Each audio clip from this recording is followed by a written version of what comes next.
Well, what is up, everybody? Welcome into the Overreaction Sports Podcast, brought to you by the market dominator on the Buffalo Rumblings Podcast Network. My name is Joe Miller. I'm your host, the voice of the Overreaction Sports Podcast, and you can find me on Twitter, as always, at Joe Miller Wired. And I got a dude in the room.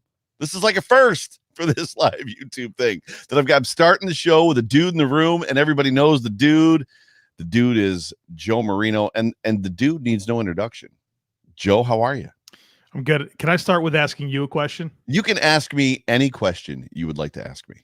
Just listen to that wonderful 1 minute song. Yeah. Is that you? Is that you singing? That's me. Are you also playing guitar? I am playing the rhythm. I'm not playing lead. I'm not a lead player, but that is me playing lead or rhythm. Yes. The talent of this man. He can't just, it's not just that he has the buttery speaking voice, but the guy has pipes. Well, what happens is when you do this stuff, they especially on YouTube, they flag it and then they mute it and then they take it out. Yeah. So what do I know? I know that the stuff that I've written and the songs that I've recorded that you can find on iTunes, you can find it on Spotify and all that stuff belong to me. So I'm like, come at me. Exactly. this show, the Phoenix show, Hump Day Hotline, all those intros are all my stuff just because it just makes sense. So there is some royalty free stuff out there that you can use, but even with that, a lot of times they're not for use with podcasts. And it's okay, and you can pay for it. But Joe, it's good to have you. And Joe, before we get started with episode 2 of the way too early, as Chris Jenke and I think Richard Rush have said, season, not predictions, but conversations. I do need to talk about the market dominator real quick because John Spascheck is my friend. And John Spascheck is a real estate broker here in Western New York, but he can help you wherever you are. So you're in North Carolina, yes, Joe? Yes, Charlotte. So if you were looking to move back to Buffalo, that would be, as you would say, a transition. Or if you were moving from Buffalo to North Carolina, transition, right? Life transition. And John is a life transition specialist. That's what he calls himself. And at the end of the day, all that matters to me is he's the best real estate broker in Buffalo he's probably the best real estate broker I've ever used. And I've used several. The dude, when it comes to, you've bought and sold homes, I know you have. And the frustrating part about buying and selling a home is when you're in that limbo period, the 4, 5, 6 days when you're told that something's supposed to happen soon. And then that day passes and 2 days later, you're like, what is going on? And you text your agent and they're like, I don't know. I haven't heard from the other agent. Yet John doesn't let that stuff go. John is hound dogging people and keeping people on point to the point of even hit the other people's attorneys and everything else. It's insane what he does. But if there's anybody out there, probably not you, Joe. I know you just bought a nice new home out there in North Carolina. But if there's anybody out there in Buffalo, Western New York, or around the country looking to sell a house, buy a house, especially in this hot market, you can call John Spascheck, 716-570-3298. The number, again, 716-570-3298. You can also reach him on his email at yourelitebroker@gmail.com. You can also find him on Twitter. He is Bill's Mafia at Your Elite Broker. Now, the business is out of the way. Joe, how the last couple weeks been treating you? Pretty good? Busy. Yeah, you're always busy, though. There's no real off season for you. No, I think the off season's busier than the regular season because at least with the regular season, there's consistency with the games and the rhythm that comes with it. The off season lends itself to more, I don't know what the word is, the lack of structure. Right. And so we, as a family, because we're kind of dialed in all season long, just becomes busy for family stuff. And then obviously the work doesn't stop. So right. Yeah. We wanted to do this the next week. And I forgot that I was going to a wedding. So life happens. Yeah. So we had to make this a more, I cannot blame you. I cannot blame you for forgetting that you had to go to a wedding. Those are my least favorite things to do in the world. Really, weddings. Dude, I love weddings. Oh.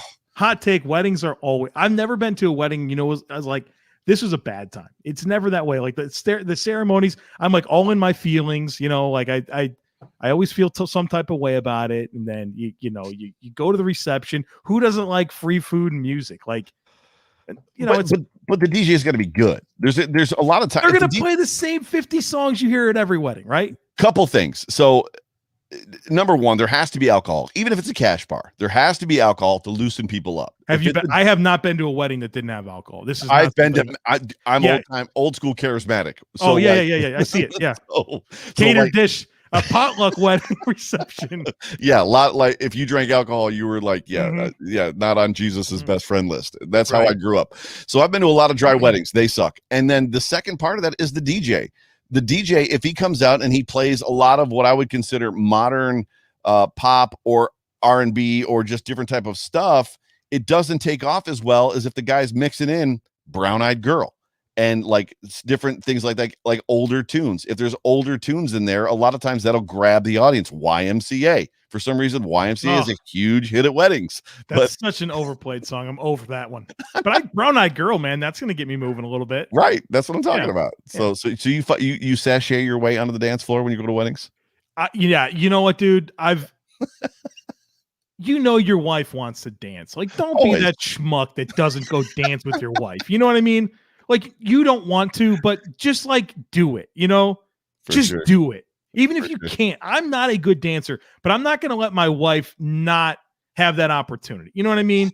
Or send her out there by herself and sit there like a schmuck in the corner. Yeah. Nursing a drink, nursing a cocktail, right? So, dude, yeah. So lame. That's lame. I get out on the dance floor and I make a fool of myself. Right. So just have fun. Like, just have fun. Yeah. I don't Nobody's going home and like, oh man, did you see that guy dancing? He was so bad. No, they're like, yeah, that guy really loves his wife and wants to make sure that she had a great time and was part of that. And he had fun. And that's what matters, man. That's right. And you can affect the crowd. You can affect the wedding and make it better if you're a part of the like a part of the dance and a part of what's going on and like pulling people onto the dance floor and just having some fun. Yes. So I'm with you. I just hate weddings. Weddings, it's just a if all the weddings were in the winter, I think it'd be okay. But they're always in the summer. And like you live in North Carolina. No, can't get married. You can't get married in the fall or the winter. That is so rude to people that want to watch football. Saturdays are you're a college guy. See, I wrote this major character flaw with you that we've established. You don't like college football. It's not a like thing. I find it inferior. We are going down a rabbit hole that I didn't expect. Can I be candid with you? You can be as candid as How does this happen? This is that pastoral background where you get people around you, you make them feel comfortable, and then they just say all the bad things, and you know what I mean? So my daughter, who is 16 months old, her first ever flower girl request is by somebody getting married on a Sunday at 3 p.m, the Sunday of Thanksgiving week. Destination wedding. That's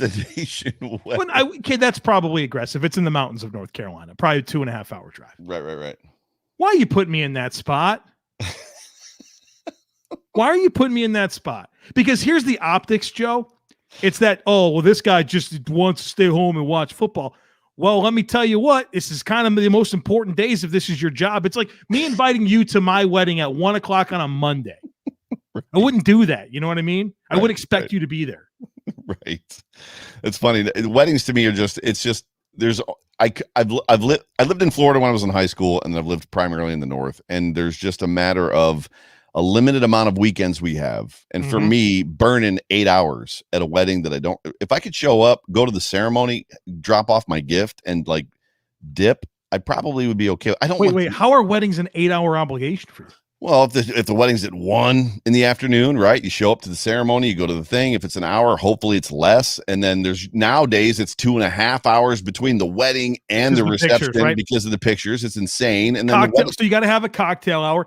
But dude, the wedding ceremonies that I'm going to are like 15 minutes, 10 minutes. They're getting shorter. That's people are getting it. I think we just have you have different friend groups than I do. That's probably true. And I get invited to a lot of weddings because church stuff, right? So I'm on staff at a church. So like people feel obligated to invite me. Yeah. Meanwhile, sometimes it's like, no, you don't have to invite me. It's okay. It's totally good. Yeah, dude, I get that. You have some dynamics in play here that has put you in some weddings you did not want to be at. I get it. Exactly. So it is what it is. But somebody's putting your Catholic weddings are a whole day long, Richard. Yeah, no, but that's really the truth. Like that's Buffalo. There's a larger Catholic population. I'm here in Charlotte, North Carolina. Everyone's Presbyterian, or Baptist or something. We have a different wedding experience. If you want, where you are and where I am, you're totally rabbit trail. But if you want the nightmare of your life, watch The Deer Hunter with Robert De Niro and who else is in there? Christopher Walken's in that movie. And literally the Catholic wedding scene is 45 or 50 minutes of the movie. And it's like, what is going on in this movie? Oh, wow. That sounds terrible. I won't be watching that.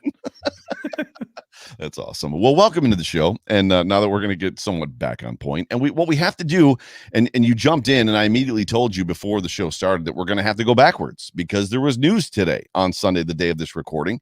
And that news is that Julio Jones has been traded from the Atlanta Falcons into the AFC to the Tennessee Titans. Now, we did the Titans when we talked last time. And for those of you that maybe didn't catch the last show, what we were doing is we're going to finish up the season schedule. The last, it looks like the last, I think it's 8 games or 9 games. However, there's a couple of duplicates in there between the Jets and the Patriots. We're going to basically go head to head, quarterback to quarterback. So Josh Allen versus quarterback that he's going to be facing potentially, major additions and subtractions. And then we're also going to do home field advantage. However, we have to go backwards. We have to go backwards to what amounts to the Titans game. Now, I don't remember necessarily where we landed particularly, but I thought that we felt that as far as, should win, could win, going to be tough. That was going to be a tough game. Mm-hmm. Yeah, for sure. How was the dynamic changed with Julio Jones going there, with Derrick Henry, with obviously AJ Brown, they've lost their tight end. So losing Jonnu Smith is big, but gaining Julio Jones, where you landed on that? Tennessee Titans got better, right? I mean, there's no way around it. They became a better football team with that trade. I think naturally you probably want to still talk about, well, who's playing right tackle? Is the pass rush going to come together with the Nico Autry and Bud Dupree? Did they really fix the secondary? Do they have a safety that can play alongside Kevin Byard, right? You could still ask those questions, but at the end of the day, the most important thing, the most important statistic in the NFL that is correlative to winning is points scored, right? I know that seems like a very elementary talking point, but when you correlate wins to a statistic, the one that matters the most is points scored. Right. And the Tennessee Titans made a significant move that is going to allow them to score more points, especially stylistically how they want to play football and how Ryan Tannehill thrives in the play action game and working the ball down the field. It's a great move. There's no way around it. Yeah. Bills Mafia STF actually says, I'm confident in our offense to outscore them. Are you still confident based on their defense versus our defense? And I have a hot take before we get into the rest of this, but where are you at on that as far as our confidence in outscoring them, outrunning them, gunning them? I think that the Bills defense stacks up very well against Tennessee because for as speed deficient as the Bills secondary is, they're outstanding at limiting the deep ball. And last year it was the Bills were the lowest team in the NFL in terms of average depth of target against their secondary. Like, because Micah Hyde and Jordan Poyer are so good at football, teams don't even try the Bills down the field. Right. And so, like, when the most important thing you do is build your run game so that you could take those deep shots, and the best thing that your defense does is counter them, I still like the way that the Bills match up against Tennessee. And Derrick Henry's a special football player, but the Bills haven't had trouble with Derrick Henry. No, not at all. And so and I think that speaks to having a guy like Tremaine Edmonds who has the physicality and the size to meet him in the hole and challenge him. So that helps a lot. And so I think the Bills, from a defensive personnel makeup schematically, what they like to do, I think it counters Tennessee quite well. Yeah. What's funny to me, and the hot take that I wanted to give you, I was trying to figure out some way to word this on Twitter this week, and I couldn't encapsulate it well enough that I felt like it would get the traction that I wanted it to get without getting negative feedback. I wanted it to catch as a comment, as a conversation starter. But I didn't want it to be like you're out of your mind. I didn't want it to be like you're a typical homer type stuff. But for me, when I picture what the Bills have done last year, 2020, with this offense and what they have, and what is this, the third or fourth season returning with Brian Daboll in the same system, the amount of guys they have in the same system.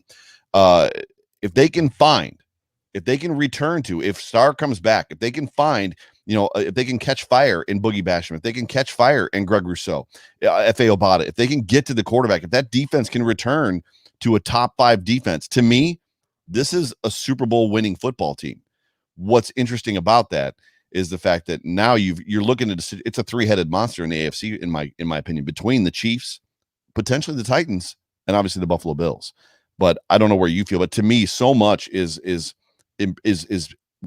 so much is pressed upon that defense. That defense has to find itself, and if it can find itself, man, I don't know. I don't think there's many teams out there that can beat them. Yeah, I think a lot rides on the defense finding its form a bit more than it did last year. I think the top of the AFC is really challenging with Kansas City, with Buffalo, with I see no reason not to include Cleveland and Baltimore in that conversation. Right. Right. Tennessee, I think Tennessee has holes. I still, again, right tackle, pass rusher, secondary, like those are not small issues. Right. And let's be honest about them replacing Arthur Smith, right? I mean, he was very important for engineering that offense. And so he's gone, but I think they're there. They're one of the best 5 or 6 teams in the conference. Yeah. You're going to have to deal with them probably to get to the Super Bowl. So right. Yeah, they're there. Yeah, for sure. I have a great deal of expectation as it pertains to just this defense finding itself again. And if they can figure out a way to amount not pressure, because Jerry Hughes is the king of pressure. They can find a way to get home. Yeah. If they can get home and get the quarterback off his spot, get him rattled, whoever they're playing. Yeah. That's the thing, right? So the Bills pressure rate wise last year, they were good. I mean, they were one of the better pass rush teams in the NFL. It was finishing. And when you think about who they brought in, you mentioned F.A. Obata in addition to Gregory Rousseau and Carlos Basham. Those guys are all finishers because they have length. Right. And so I think when you start to complement pressure from multiple angles, but you can also really collapse the pocket and give you that compression power style rush that kind of doesn't give that quarterback to go anywhere they can go. Right. I think that's how you maximize the talent. So from the engineering of the types of players that they brought in, I think it's going to help them finish more at the quarterback. That's good. So where does this put you? Does this change? It's got to change a little bit, but how much does it sway you or move the needle? Julio Jones on this football team now versus Julio Jones not being. The funny thing about that, before you answer that, and I meant to ask you this a couple minutes ago, Julio said, I want to go to a team with a strong arm quarterback that they're going to sling it. Ryan Tannehill doesn't strike me as that guy, but regardless, where does this put the needle for you? I think I look upon them more favorably. I was thinking Indianapolis was probably the favorites in the South. I think obviously Carson Wentz is the conversation there, but right. I think that division with Jacksonville and Houston, I mean, you kind of feel like you're starting 4-0, right? Right. So I think Tennessee is going to be right in it. It's a tougher game. Yeah, I mean, it goes back to the point I made. They're going to be a better scoring offense because they added Julio Jones. The correlation between scoring and winning matters. I think it's a tougher game, especially on the road on Monday Night Football. Yeah.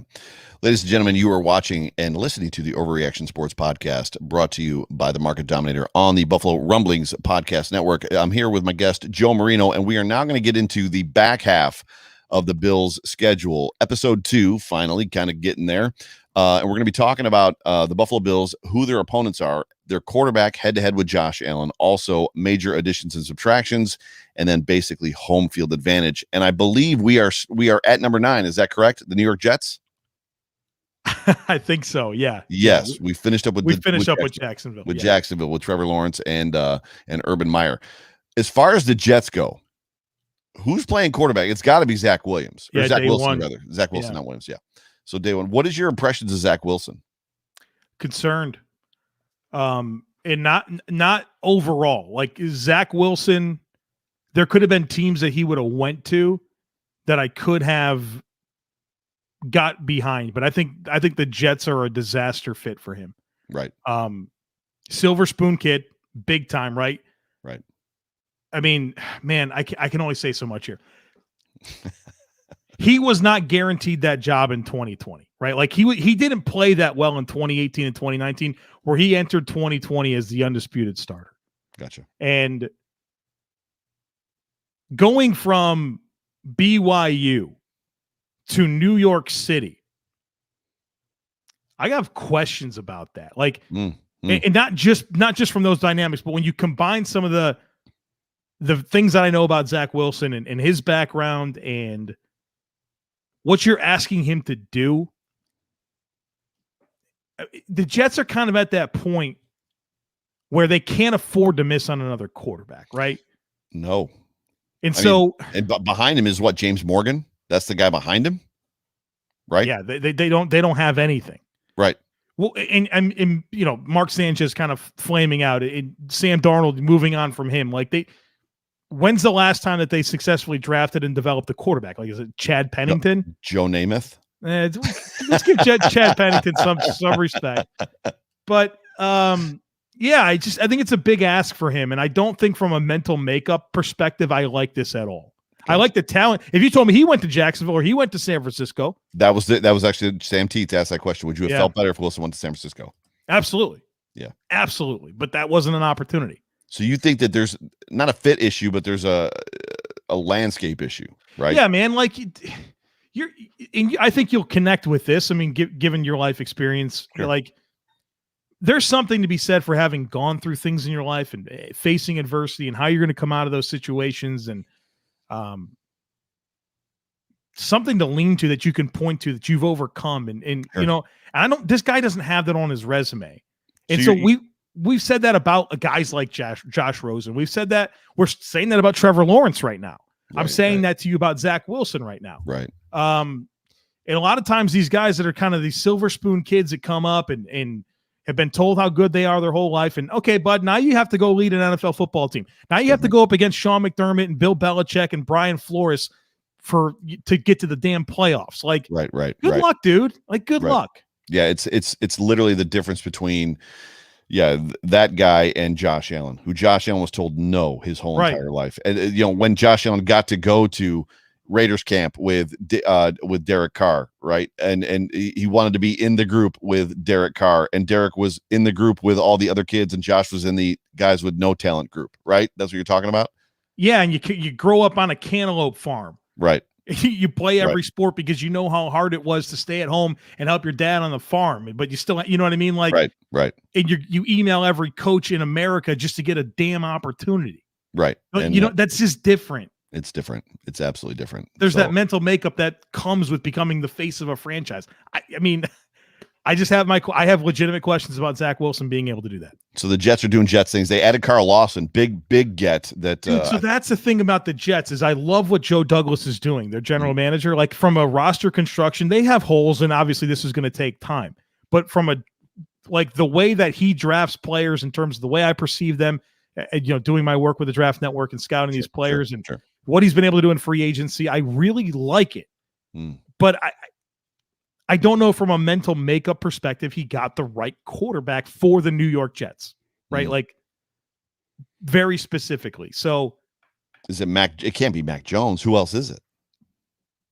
Justin Fields. Yeah. It's Justin Fields, who that guy's got a chip on his shoulders.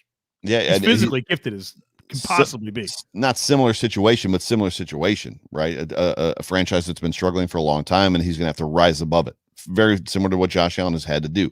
And that's what you're talking about. You're talking about the difference between a quarterback that can rise above it, put the team on his back, and lead a bunch of men versus Watch Justin Fields play at Ohio State and how poised he is and how he takes hits and gets up and he comes.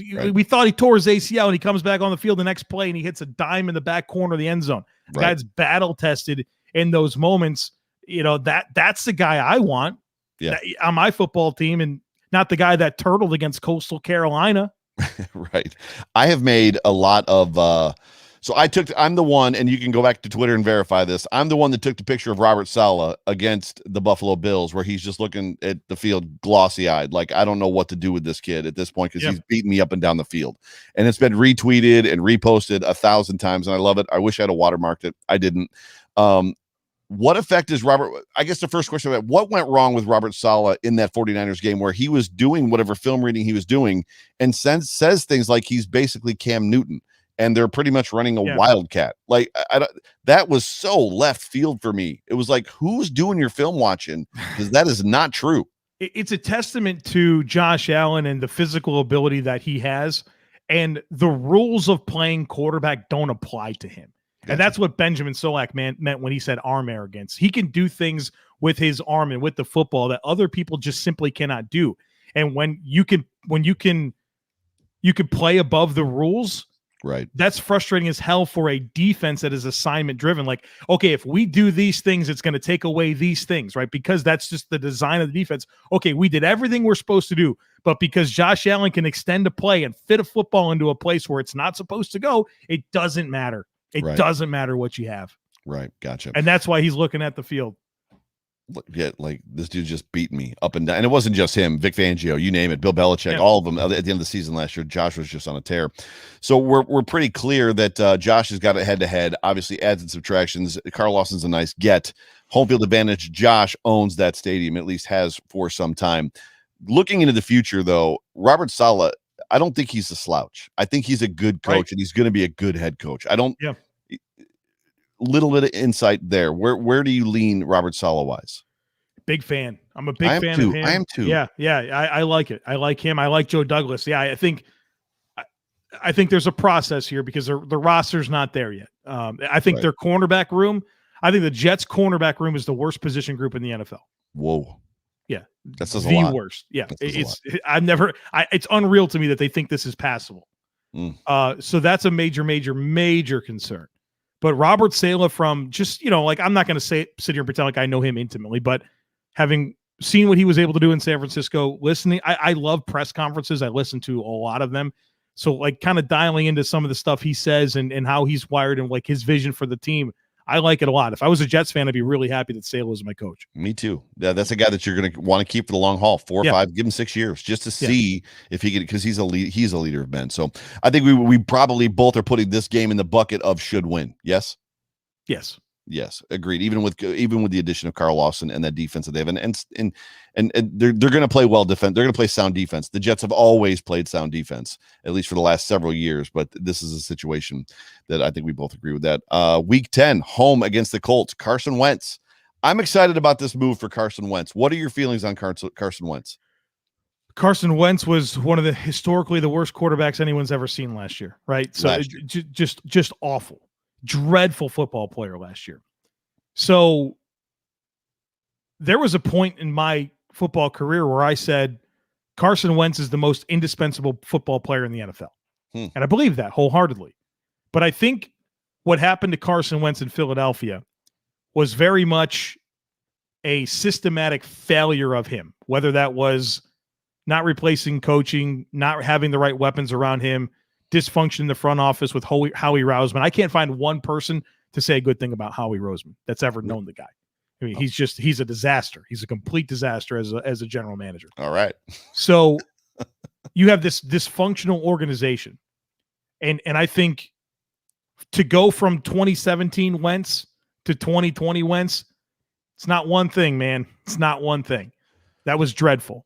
So where I get optimism if I'm a Carson Wentz fan or a Colts fan is that if there's anywhere that I believe can get the most out of Wentz and help him find his game, it's there, right, with Frank Reich. And in a situation in Indianapolis where across their roster, I think they have maximized their talent exceptionally well, especially when you consider the players that came there from other places and became the best version of themselves. They like a far more impactful player in Indianapolis than they were in other places throughout their career. It's a sign of a great coaching structure that exists for player development.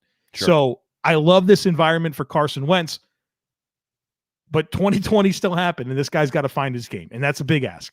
2020 with no fans.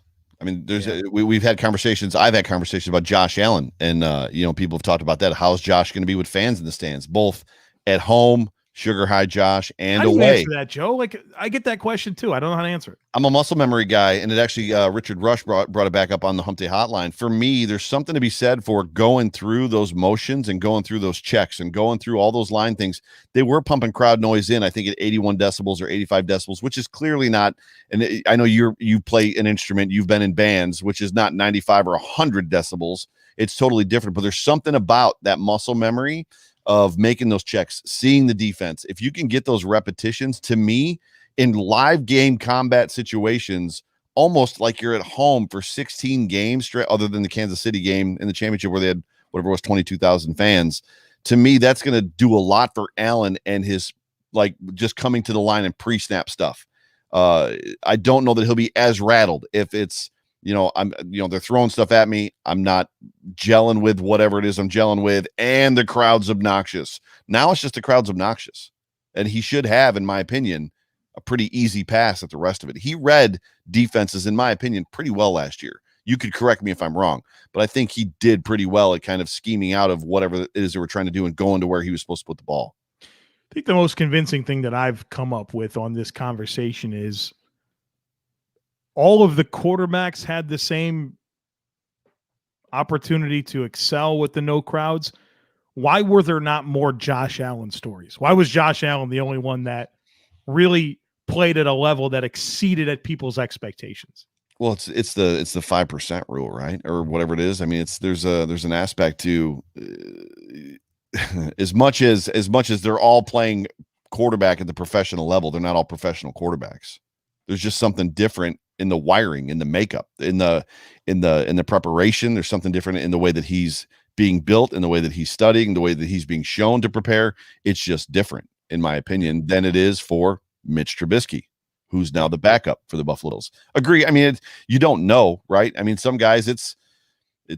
I'm trying to find an analogy or metaphor that it's like. I mean, it's different for everybody. And, not everybody's Tom Brady. Not everybody's Peyton Manning. Peyton Manning sees the field differently than everybody else. Peyton Manning sees the field differently than Eli sees the field or saw the field, right? Sure. Yeah. So, I mean, that's the only thing. I mean, imagine Peyton Manning in a crowdless season.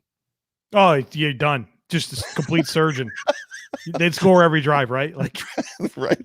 Yeah. I mean, I think there's an aspect to that. I mean, you just the confidence for me, going back to the question of how Josh is going to be when the crowd shows up, the confidence that he should have going into this season when the crowds do show up. The crowds, I don't think, should affect him as much, but I could be completely wrong. I could be completely wrong. It's all conjecture at this point. So they added Carson Wentz, Sam Tevi on the offensive line. They lost Anthony Walker. Home field advantage there. We're at home against the Colts. I don't know that there's home field advantage even at Lucas Field. I don't know if you've ever been to Lucas Field for a football game. Their fans aren't that great, but this, to me, where you fall on this, should win, could win, going to be tough. I'm probably at a should win. Yeah, should win. It's a losable game in my mind. Like, as I go through and I say the Bills could lose this game, it falls into that criteria. But I would like to think a home game against the Indianapolis Colts is one that the Bills should win. Yeah, for sure. The next week 11, Saints, Jameis Winston. Yay. Jameis Winston is finally going to play some football again. Or I guess it could be Taysom Hill, right? We have no idea necessarily who's going to be playing quarterback, but right now it looks like it's going to be Jameis Winston.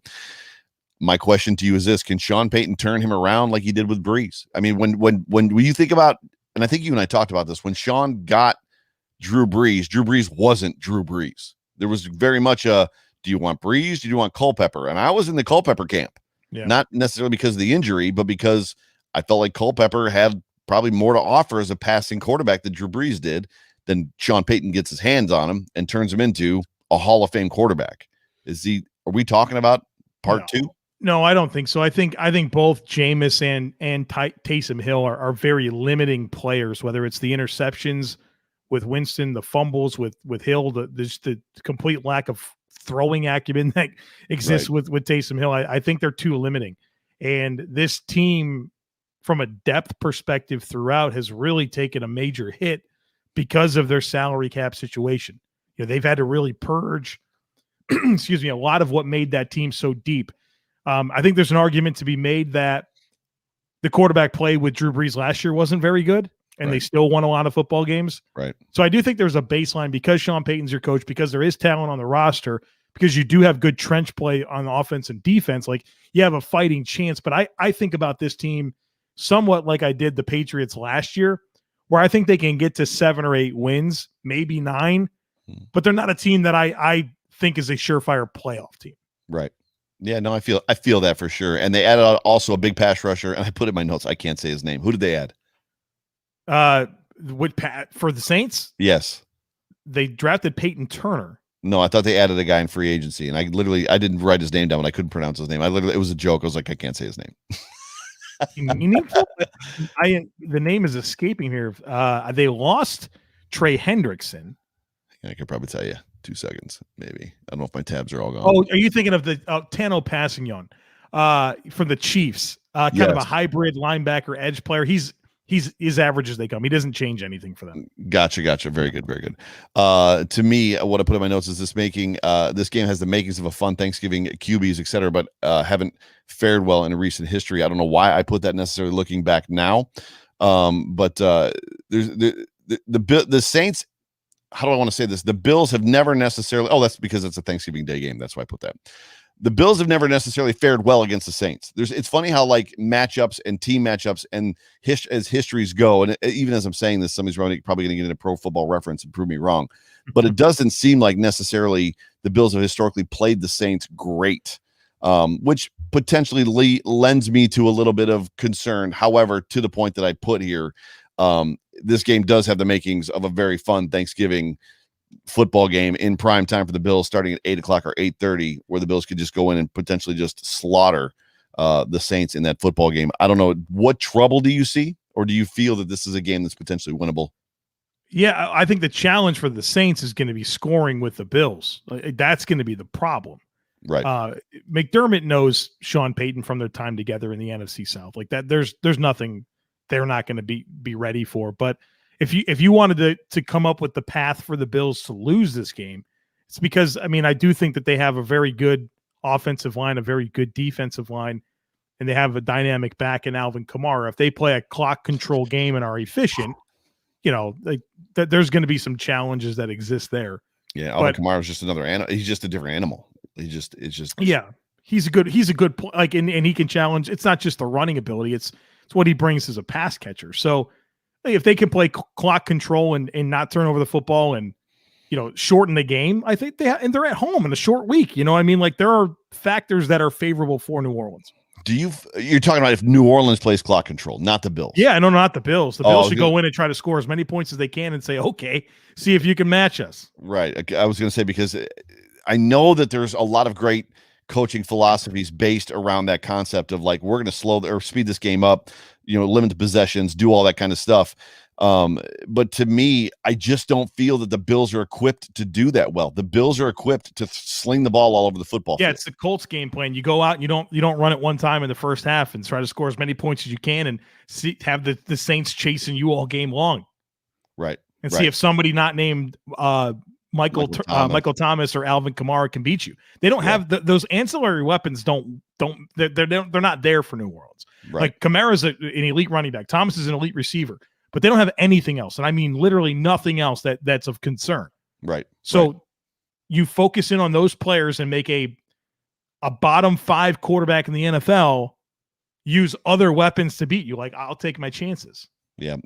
Alvin Kamara scares the living crap out of me, but even looking to 2020, when the Bills did not have the best defense or weren't trucking out the best defense that we've seen in some time, they never seem to have a ton of trouble with those big name running backs. They do a very good job of scheming them down. So it'll be interesting, but that to me is probably a should win game. It's funny to me, this when you break this schedule down game by game, outside of a couple games, the Tampa game, right, the couple Dolphins games, there's not a whole lot of games on this schedule that have you kind of shaking in your boots, right? The Chiefs game.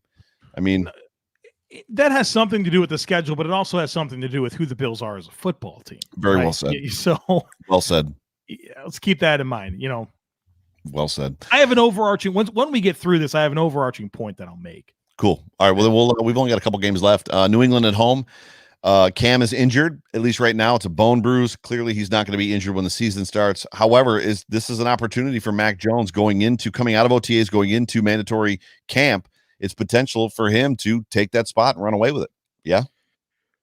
Yeah. So I do think that's a real possibility. The Patriots roster was terrible last year. Terrible. And I preach this message all off season long, where I'm like, this team has 3 difference makers. They're guards, Shaq Mason, and at the time, Joe Thuney, who's now on the Chiefs, and Stephon Gilmore at corner. Like, they don't have any other difference makers. Mm-hmm. Joe, they won 7 games last year. They were 7-9 with no ability to throw the football. The worst receivers and tight ends you've ever seen. They were almost 8-8.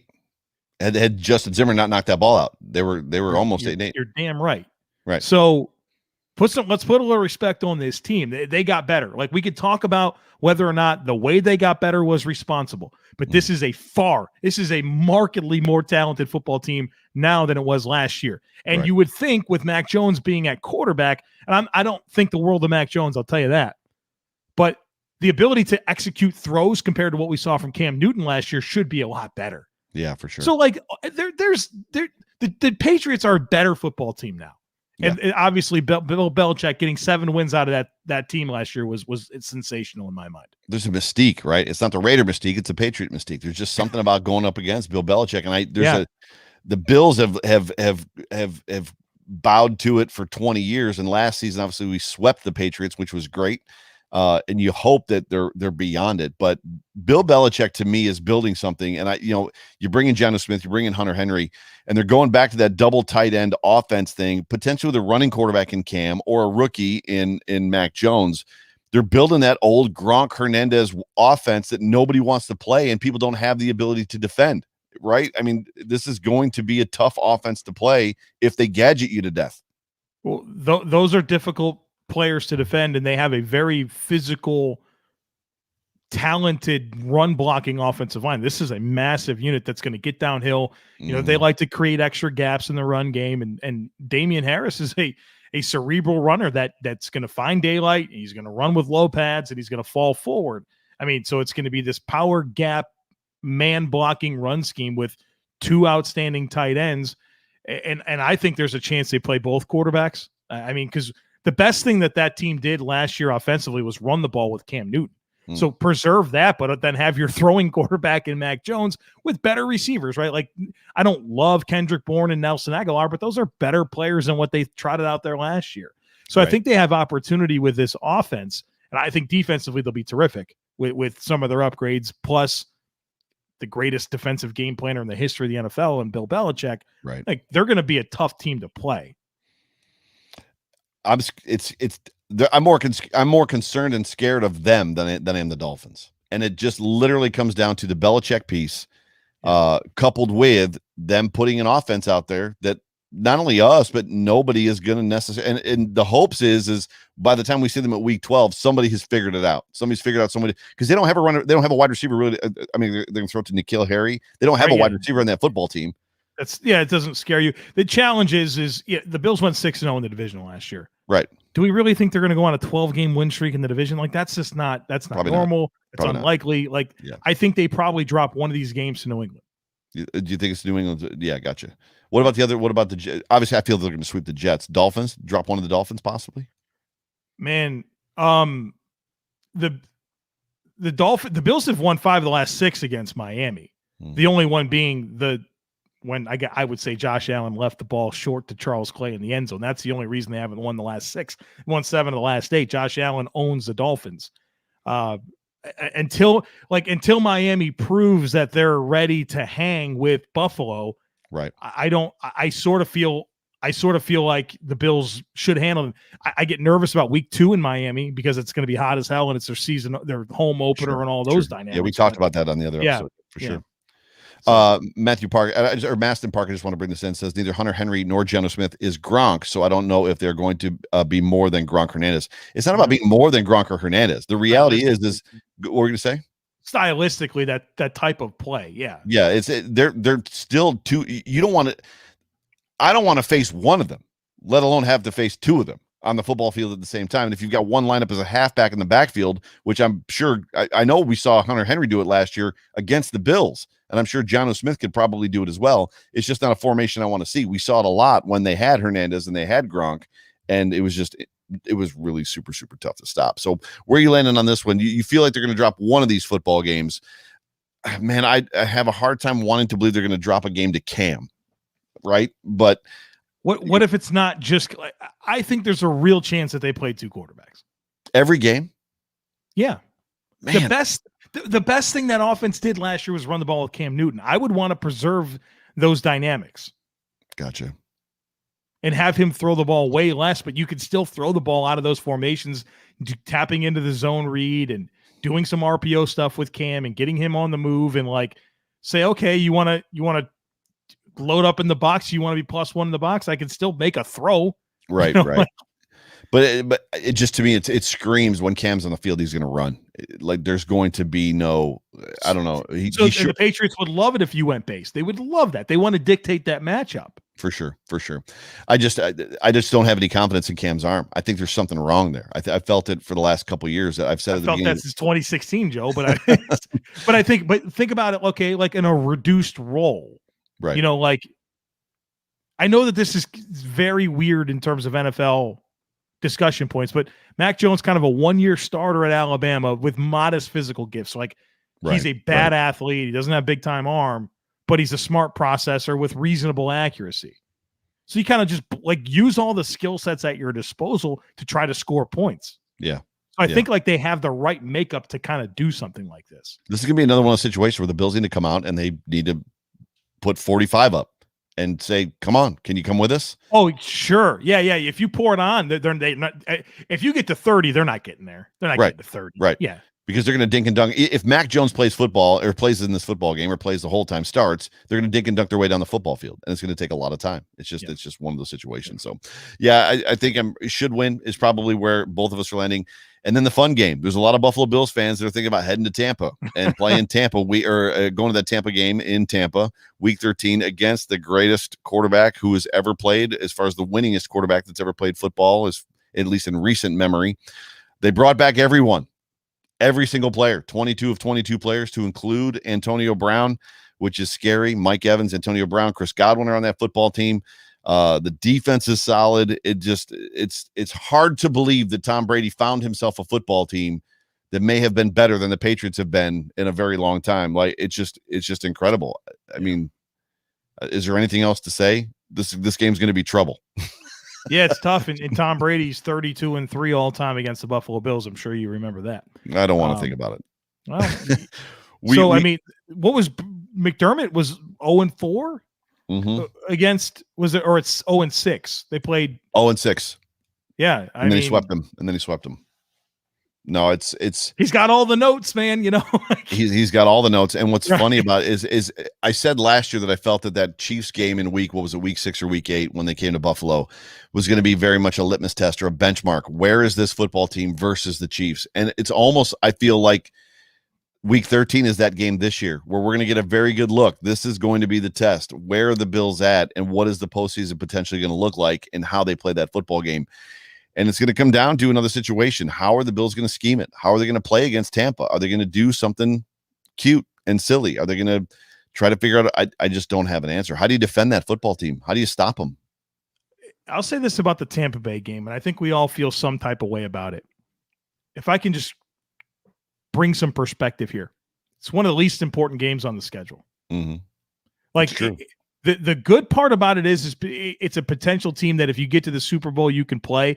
And I think that's advantage Bills if you do have that opportunity to play during the regular season and meet again in the Super Bowl.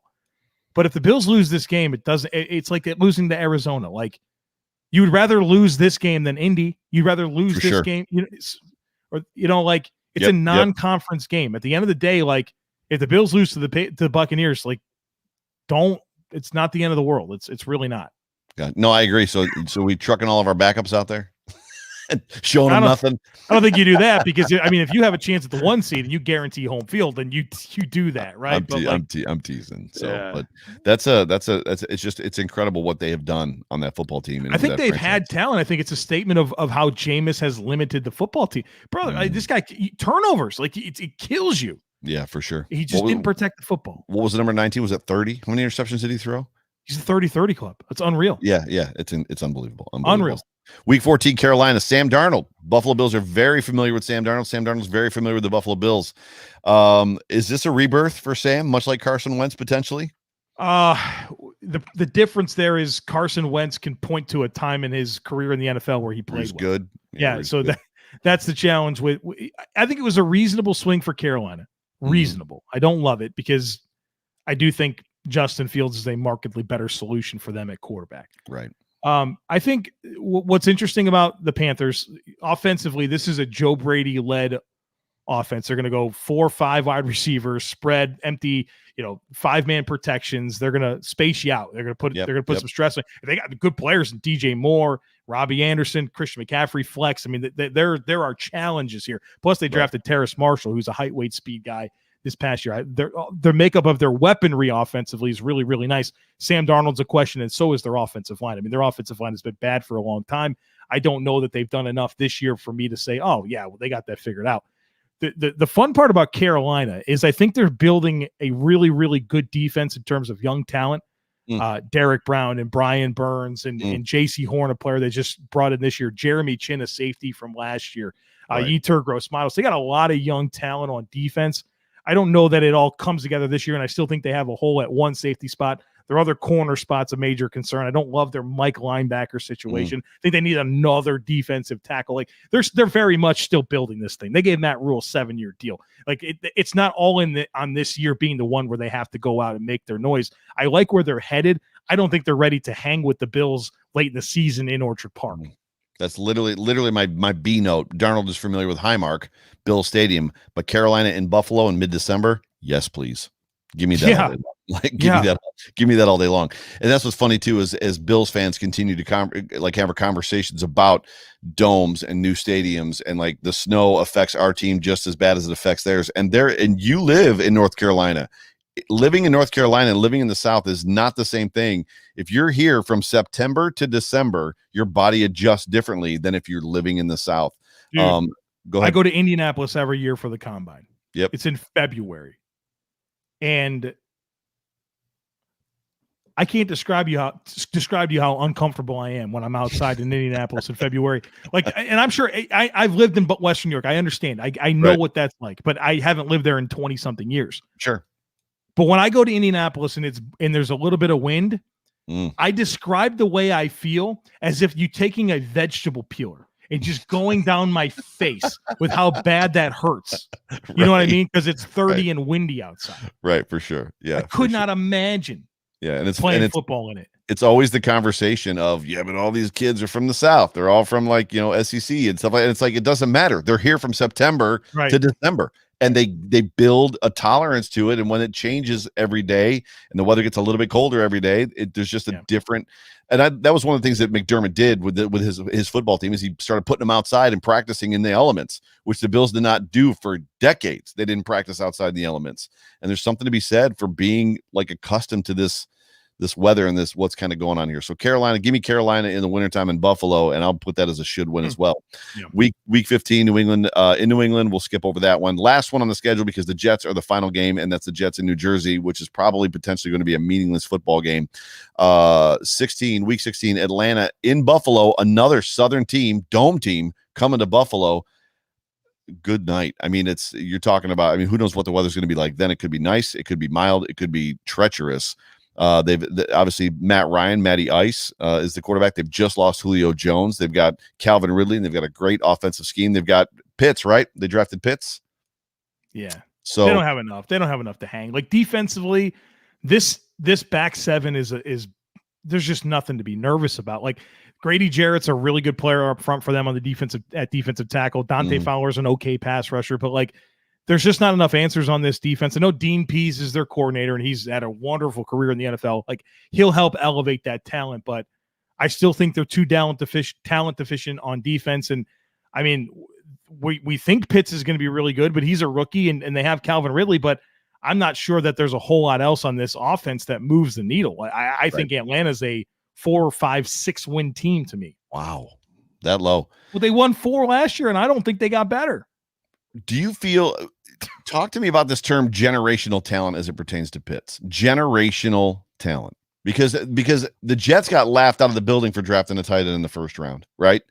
Years and years ago.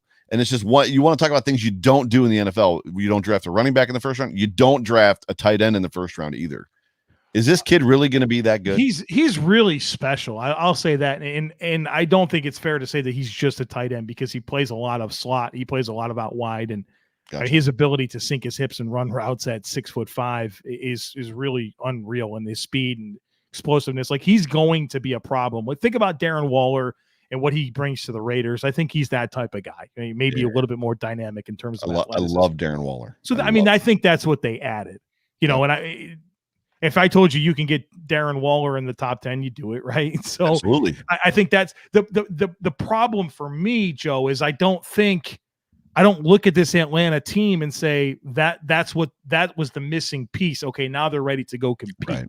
Right. And so I think I don't think they were honest with themselves about where they are as a football team, because from a talent perspective, I think they have issues everywhere. So you either trade back and get yourself all the assets you need to build this roster, or you take the quarterback. Except they can't sign the ones they have. So they had to trade Julio Jones to get cap space because the salary cap is real.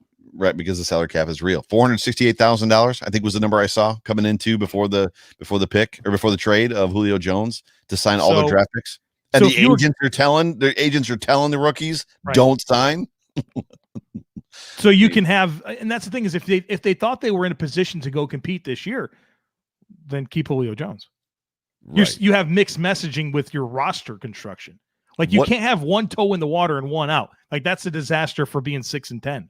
I like what you said about trading back, about moving out of that spot, finding somebody that wants to come up and get Pitts, because there had to be a number of teams. Or the other quarterbacks were still on the board. Right. But I mean, are they going to move on from Matt Ryan? Who knows? But if they stayed in that spot, who they taking besides Pitts that's going to work out better for them? Quarterback, or are you going to go quarterback? Quarterback. Yeah. Which one? Fields. Justin. You're high on Justin Fields. Oh man, as I should be. As I should be, he said. Yeah. I'm just not it's oh man, and I'm not saying it's how do I want to say this? I've never been big on Ohio State quarterbacks. Oh, and I lived in Columbus for a long time. Scout, brother, don't do it. Don't do it. Those are all unique human beings. They are all unique human beings, but going back to Troy Smith, and all those guys just won. And obviously, Terrell Pryor was different. The way he threw was not. It was very Cam Newton-esque. Like it was just. He's a receiver. Here's wrong with it. This is a narrative I had to fight during the draft season as a draft guy. Yep. The difference between Justin Fields and all of the other previous Ohio State quarterbacks that failed is Justin Fields is actually a quarterback. Terrell Pryor is a wide receiver trying to play quarterback. Smith, what the heck's his first name? Troy Smith. Yep. Wide receiver trying to play quarterback. Braxton Miller, wide receiver trying to play quarterback. Cardale Jones. There's tons of them. Right. Cardale Jones said he wasn't going to Ohio State to play school. You have other issues there. Dwayne, let me tell you a story about Dwayne Haskins. Yeah. My father-in-law, big Washington football team fan, loves him. Season ticket holder for like 30 years. Yeah. So he went up to camp after they drafted Dwayne Haskins. And he comes over and he's going to sign an autograph. And Dwayne's super nice, and he signs the autograph and says, he says, "Hey, where are you guys from?" He says, we're from Charlotte, North Carolina. Or he said, "We're from Charlotte." Yeah. He goes, "Oh, where's that?" He goes, "It's where the Panthers play." He goes, "Oh, really? How do you not know that? How do you not know that?" My wife graduated from OSU. I don't want to answer this question. Dude, there's a really cool YouTube series from Men's Health, I think, where they do how I spent my first $1 million. Do you ever watch this? Have you ever heard of this? No. So that they put athletes on there and they say, "How did you spend your first $1 million?" And Dwayne Haskins was on there. And let me just tell you, this was some of the dumbest purchases I've ever seen. And I watch this all the time. I just recently watched Justin Jefferson. Tua was on there recently, and I really enjoyed his. But Dwayne Haskins, like, you just watch this and you're like, this guy's just not like, he's wired wrong. Not playing with a fullback. Yeah. No, dude. Not the sharpest pencil in the box. No. Like, line them up, all the sayings. Oh my gosh. So that's all of them. I know you don't want to make a schedule prediction. For me, this is absolutely 13-4, 12-5 range for this schedule for this. It screams AFC East championship. Going back to some home field advantage stuff in the playoffs. And I'm not even gonna. I don't know if you want to say something as far as that goes. I don't want you to commit to anything. I know you said you didn't necessarily want to, but yeah. But this is the overarching thing that I'll say about this schedule, and this is how I've processed where I think the Bills will settle. If you'll bear with me, let me go through the schedule, and I'm going to identify every game that I think is a reasonable possibility that they lose. What before you do that? So before it's been an hour. I don't want to keep you super long. I know last time we kept you, I think, for an hour and 20. I don't want to keep you that long tonight because I know you're super busy. If anybody has any questions while Joe does this overarching thing, if you've got questions for Joe, throw them in the comments section. We'll ask him a couple questions and we'll get him out of here. So go ahead. All right. So realistic games. I think, hey, the Bills could lose that game. Right. Let's do this. Pittsburgh. I think so. Miami. Really? Yeah. No, reasonable chance, Joe. I'm not predicting that they lose it. Right. I'm saying, oh, you know what? My world wouldn't be turned upside down if the Bills lost that game. Like there's a path for it to happen. All right. Pittsburgh. Yes. Miami. Yes. Washington. Yes. Yes. Excuse me. Houston. No. At Kansas City. Yes. At Tennessee. Yes. I am not going to say Miami coming out of the bye at home is in this category. Mm-hmm. At Jacksonville, no, that's not in it. At the Jets, no. Indianapolis, yes. At the Saints, yes. New England, once, yes. Tampa Bay, once, yes. That's it. 9. I think there are 9 games on this schedule that I think the Bills have a puncher's chance at losing, okay? I also think that their ceiling is losing only 3 games, okay? Agreed. I think the best the Bills can be this year is 17 games. All the numbers are weird. 14-3. So if I think that the low end is 3 and the high end is 9, what's the middle? 6? 5, 6, yeah, probably. Okay, and that's not giving the Bills, a good football team, the benefit of the doubt. I think they lose between 3 and 5 games. That's where I'm at. Yeah, I mean, like that's not going through win-loss and but I think when the Bills are favored in every single game except for Kansas City right now, right? If I'm not mistaken. They're not favored in that Tampa game. Okay, so they're the favorite to win right now in 15 out of 17 games. That's crazy. So if you just go through and say, oh, win, you're probably going to get to 14 or whatever it is. I can't do the math now. 15-2. Is that how it goes now? It's not, but yes, 15-2. That's weird. So I just don't. That's just not a good way to do it because it doesn't just. It's never chalk. Right. You know what I mean? So yeah, I think that the range of losses is 3 to 9. Somewhere in the middle is 6. That's giving them no benefit of the doubt. Cut a few off. They're 3 to 5 lose team. Gotcha. I'm same place. Sam Teets asks, Joe, where do you think Josh Allen finishes among the top 10 QBs in the NFL this year? Where are we saying he was last year? 2? 3 is probably where I would have put him. Behind Mahomes and Rodgers, or behind Brady and Mahomes and Rodgers? Behind Mahomes and Rodgers, stat wise. I mean, Brady is always going to get the Brady love. He's always going to be, as long as Brady's in the league. Yeah. So do we think? Okay, is our measuring stick stats? Probably. So are we going to assume that is Josh Allen going to drop back to pass on 42.3 plays per game again next year? Like, there's a volume component to this that makes it challenging. You know what I mean? Yeah. Will they be the exact same run pass splits? Will there be? Do you fix what's not broken? I mean, this isn't marketing, right? It's not broken. We'll break it. Have I given you my statistics about the Chiefs? They haven't been figured out yet. Right. You have not given me statistics about the Chiefs. Something we have to talk about.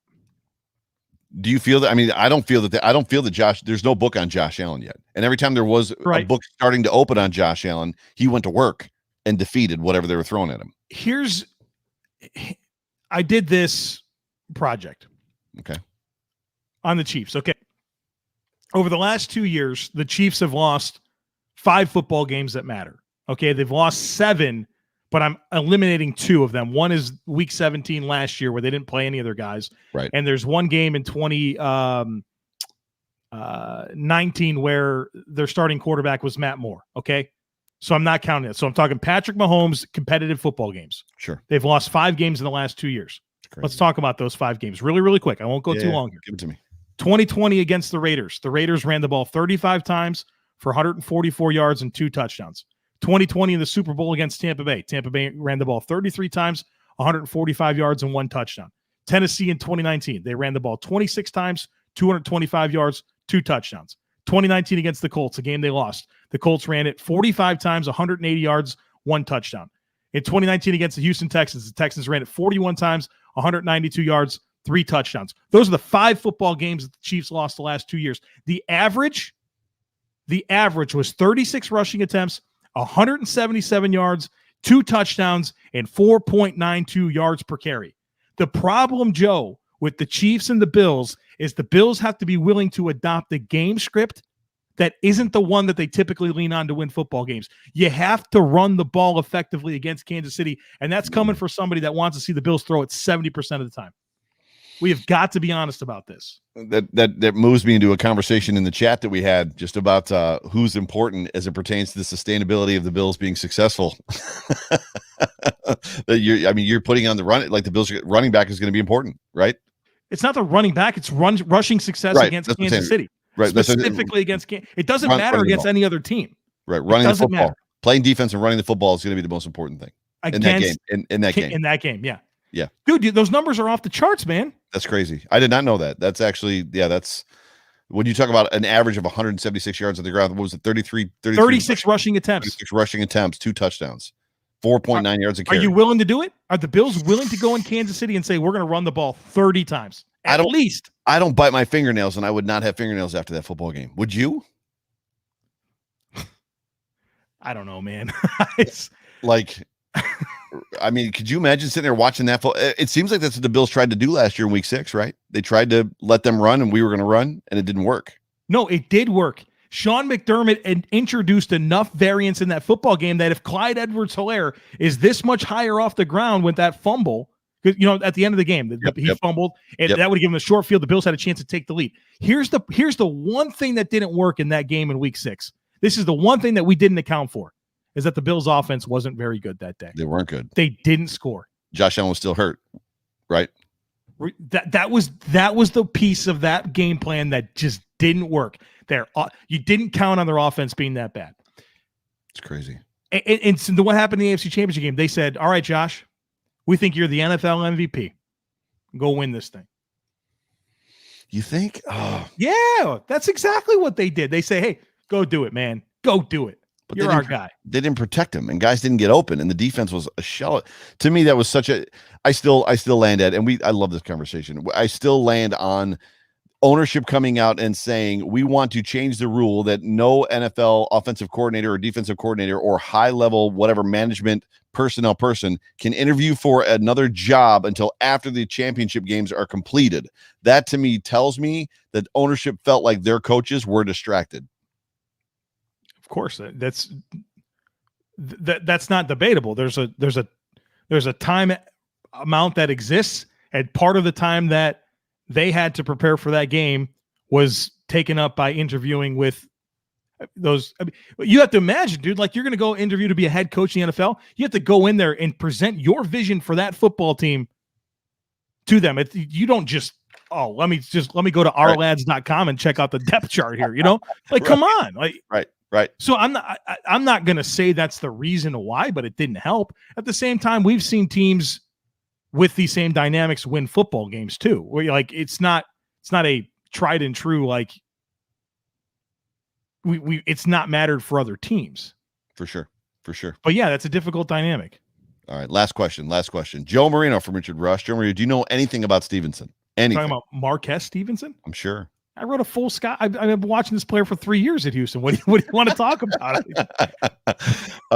Give us the breakdown. My guess is there's a lot of expectation about him being a punt returner, kick returner. Yeah, okay, so first of all, he's not we got to address something right now. He's not a punt returner.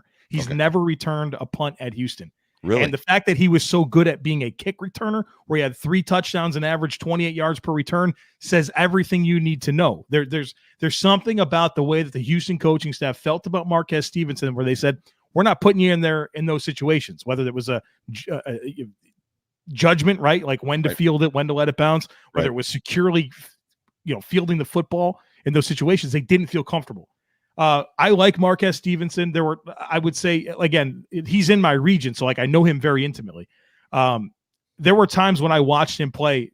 I wouldn't say there were times. Every time I watched him play, I thought he was the most dynamic athlete on the field, especially at Houston and in the AAC teams that they played up against. Right. I think he very much benefited from being a very dynamic athlete in a spread offense, right? So you have a lot of spacing, you have inferior competition, and so that's very easy to get open. And so he didn't have to run a lot of nuanced routes. He didn't have to run a ton of routes, right? It took care of itself. When you're just more athletic than everyone that you're facing, you make a lot of plays. So I think he benefited from that. And so I think he has a curve ahead of him in terms of all right, what's it going to take to get open in the NFL? Like, I like the physical skill sets that's there for him to develop as a route runner, but he's going to have to learn that how he got open at Houston is going to be very, very different than what it's going to take to get open in the NFL. So he can't just be the fastest guy on the field and have production because of that.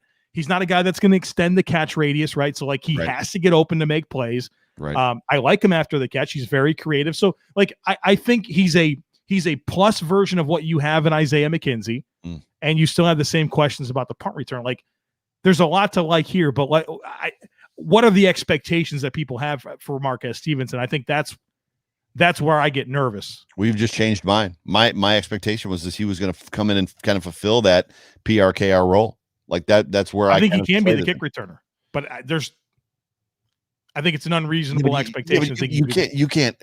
Can you have a roster with where one of your wide receivers is the kick returner, and you've got another roster wide receiver that's a punt returner? Yeah, all the time. Teams do that all the time. That far down the depth chart? Yeah, but absolutely. Like you're not gonna. It can't be the only thing they do. Right. So who's getting bumped? Obviously, Duke Williams is gone, but who else is getting? I mean, who else is going? If you made me predict right now, and I don't know if somebody brings this up all the time, might be Bruce Nolan, could be Greg, could be you. I listen to a lot of Bills podcasts. So I don't remember exactly who says this. The only draft pick that hasn't made the team under McBean has been Austin Prohl, a 7th round wide receiver out of UNC, where I'm pretty sure they just did their buddy a favorite. What's their dad's? Austin Prohl's the dad, former player, Carolina Panther coach. I think they did him a favor and drafted him. Sure. I honestly do, and he didn't make the team. So we have a big time precedent for Bills draft picks making the team. We also have a big time precedent that they keep 6 wide receivers. They've never really kept more. Right. So this, if I had to guess right now, I think you have Diggs, Sanders, Beasley, Gabe Davis. All right, so there's your 4 locks. I think Stevenson as a this year draft pick is going to make it. Is 5. Isaiah McKenzie is 6. Really? Yeah. Even with all of the conversation and all the chatter about Isaiah Hodgins last year in camp before he got hurt. Do you want to do that? So here's the thing about Isaiah Hodgins, man. He's like a 6th round draft pick. Yep. So that tells you a lot about what the NFL thinks of his skill set. I see the same clip over and over again that people love to go at Oregon State where he puts a double move and gets open and stuff like that. But he's David Nelson. You remember David Nelson? Love David That's Nelson. The type of player that he is. And so he's a narrow, tall. He's a guy that really, really struggles to play on the outside. And so what I mean by that is like beating press coverage. If you want to play up on top of him, he has a hard time clearing that contact. So you are reducing him into a slot only type player. And I think you have everything that he brings to the table in Gabriel Davis. He's a redundant skill set. And the problem is he's not going to play special teams. Right. Players like that, like he's not going to help you covering kicks and punts. Sure. He just doesn't. I like his route running when he's doesn't have to deal with contact. What's the NFL, brother? You got to deal with contact. Yeah, and I love his hands and ball skills. But like there's not enough boxes otherwise that he checks. I'd honestly be surprised if he was a rostered player. I can attest. He actually goes to my church, so Isaiah does. So literally, I see him every Sunday, and he is definitely a very tall, very narrow young man as far as that goes. He's not, my guess is Duke Williams is probably thick and large, right? 6'2" and probably broad and big. Right. But the funny thing about that is like Stephon Diggs doesn't strike me as a huge specimen of a human being. Like he doesn't strike me as a giant man. But think about, so route running is about a lot of times about hip elevation. And I think for the body composition that Isaiah Hodgins have, like I think he's very good in terms of that. But when you're talking about having to reduce and take steep angles off the line of scrimmage and address contact right away, he offers a lot to get your hands on, like gotcha. and that's, he gets hung on contact, and like he did that in the Pac-12, man. Like what's going to happen when JC Jackson's in his face? And like that's where I get hung up. I think he's a good kid. Rob Juden, one of the guys that work with the Draft Network, he worked at Oregon State, speaks highly of Isaiah Hodgins. I think he's a high character, good person. Super good kid. I have a hard time about finding that path for him. I think he'll be on the practice squad and all those types of things. But as far as him, number one, making the roster, number two, having a meaningful role in the offense, I don't anticipate that. Gotcha. Well, Joe, this was a pleasure. As always, this is always a pleasure. I love having conversations with you. One of my absolute favorites rather. Do me a favor, tell everybody that's watching and listening where, not that they don't already know, but where can they find the Joe Marino? Twitter at the Joe Marino, Locked On Bills podcast daily. Maybe Joe Miller will be on there this week. I don't know. Scientist. Maybe. We'll see. Dum. That's funny. Bro, I just appreciate it, man. I appreciate you coming on. I appreciate you having these talks and just you loosen me up, man. I loosen you up. You do. Like, I feel sometimes, I don't know. I'm kind of buttoned up on a lot of these other podcasts that I go on, but I just feel like I'm just chilling with you. And so I'm like, all right, let's shoot the breeze, man. Let's talk shop. I don't know what it is because I feel the same. I feel it flows super well. So it's a blast just to have you on the show and just to have you the banter back and forth. And I love to open the door and give you an opportunity to chat. And you don't disappoint, for lack of a better way of saying it. You absolutely don't disappoint. You gonna make it up to Buffalo? I know you're coming up for one of the football games. Houston. Yeah. Is that the only time you're coming up? You're not coming up. Do you have any family left in Buffalo? I do. Yeah. You do? Grandparents, aunts, and uncles. Yeah. You come up and see them at all in the summer? So here's the problem, man. They always come and see me. They're always coming here, So it's like that, because they so frequently come here, it's taken the urgency away from going up. Yeah. And I haven't been to Buffalo since 2011. Really? Wow.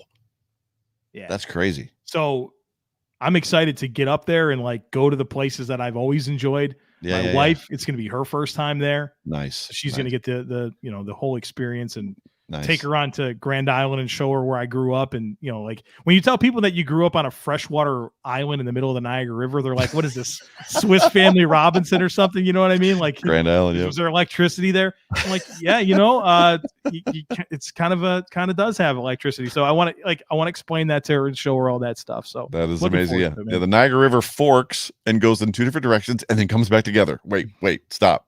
Explain this to me like I'm 5. Literally. Oh, that's awesome. Ladies and gentlemen, you have been watching and listening to the Overreaction Sports Podcast, brought to you by the Market Dominator on the Buffalo Rumblings Podcast Network. I'm your host, Joe Miller. You can find me on Twitter at Joe Miller Wired. And for me and my guest, Joe Marino, we are excited that you guys tuned in. Until next time, Joe Marino, give me a Go Bills. Go Bills. Go Bills. We'll talk to you guys later.